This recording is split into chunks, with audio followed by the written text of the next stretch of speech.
as a reporter, or as any profession, you have to make a lot of decisions, but specifically as a reporter, you have to make some hard decisions.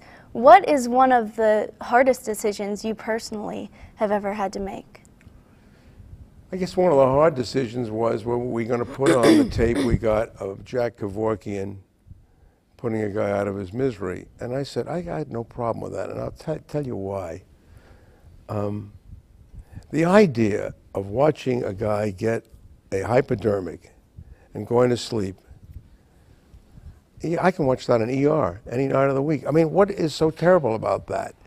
And if the moment, I said to myself, if the moment that this guy got this injection and left behind his worldly cares, this terrible existence that he was living at that moment, and had not at that point entered the kingdom of heaven into the arms of God to live with the angels forever, what are those people talking about at all those funerals I go to? Because that's what they tell me happens at that moment, that it's a beautiful moment.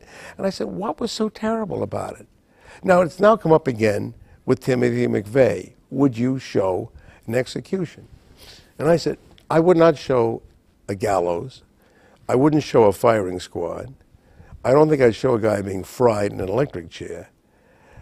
But as I say, when you watch a needle go into somebody's arm and they go to sleep, I can watch that on ER. And when you think about the people who write to me who are horrified that anybody would even think about showing that, those people pay money to go watch Hannibal Lecter. They go to, you can't go to a movie when someone is either thrown through a plate glass window, choked to death, knifed to death, thrown off a cliff, smashed up in a car crash. We pay money to go watch violence, and this doesn't seem to me to be all that violent. But I've thought about this a lot, about the death penalty, and it's all in the news now with McVeigh. I don't think it would be a bad idea if you gave people a choice and you said, look, you're in here forever, no parole. You want to live in this zoo? You want to live in this population where you don't know whether you're going to get raped in the middle of the night, whether you can get knifed the next morning in the shower. You have not 1 minute's peace because you're living in a zoo. You're living among animals. We'll give you a choice. You want to live here for the rest of your life? Would you like us to put you out of your misery? I don't know who could complain about that. Now, despite the ethics of it, do you think that it's important to show something like that? No, I don't think, the only reason we even talked about showing it is because McVeigh wanted us to. McVeigh was going to talk to Ed Bradley's the only one who's been in there with a camera. And we were hoping to get the sort of deathbed confession, which is coming out in bits and pieces. He talked to two guys from the Buffalo Evening News, and he answered some questions the other day of CNN. But he had a condition. He said, I will talk to you if you will show my execution. Well, I didn't like the quid pro quo. I mean, I don't like guys dictating what I'll do if you will do. And I had really no interest in showing his execution.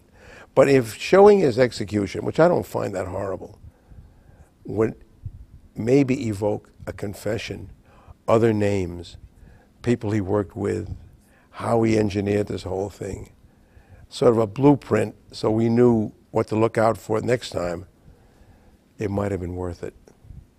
Now, reflecting on something Gina said, you know, you have to make hard decisions, but as a reporter, as a journalist, although you don't like the word, you have to ask the hard questions. Sure. What's the hardest question 60 Minutes has ever had to ask? I don't know, we've asked so many hard ones, I don't know. But let me tell you something very interesting. There is nothing that a reporter can't do. There are no rules. You can do anything you want. You can lie, you can do anything. The problem comes when you put it on the air. Do you want to broadcast it? Yeah. I have no problem with a reporter doing anything, as long as he levels with me what he did. And then I will make the decision, is it fair to put that on the air? Look, I did that once. After Jack Kennedy was assassinated, a guy named Zapruder had the only film of the assassination. and he was about to put it up for sale. And I said, I think that's not saleable. I think it's in the public domain. That probably belongs to history. So I called Dan Rather, and I said, go over to this guy's house, sock him in the jaw, take his film, take it back to the station, copy it on the videotape, go back and return his property. All they can get you for is assault because you haven't stolen anything. Now let the lawyers decide whether that belongs to the ages or he can sell that. And 10 seconds later, I said to myself, what did you do that for? I said, that's crazy.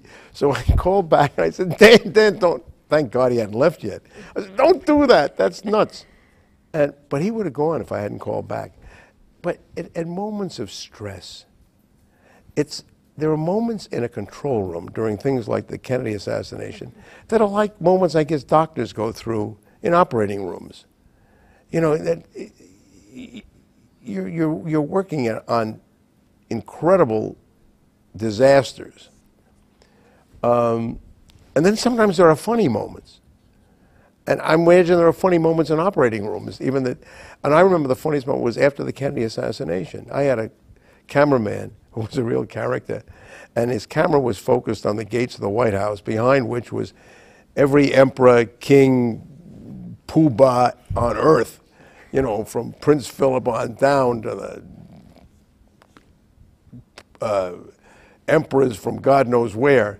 And they were all standing there ready to follow the casket out of the White House up to Capitol Hill. And the gate swung open, and this guy all of a sudden said over his intercom, "Oh my God, will you look at this? Here come a whole bunch of kings." Now that's a funny moment, but it's in the middle of a terrible tragedy. I think you put it well in your book. You said a reporter sheds light in the dark corners of a room. Right, yeah.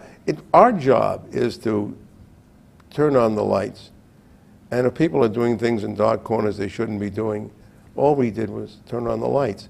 It's that you know, it's interesting that I'm here at the Scripps School, but the masthead of every Scripps Howard newspaper has a lighthouse, and the thing says, "Give light, and the people will find their way." Well, I've never heard a better blueprint for good journalism than give light, and the people will find their way.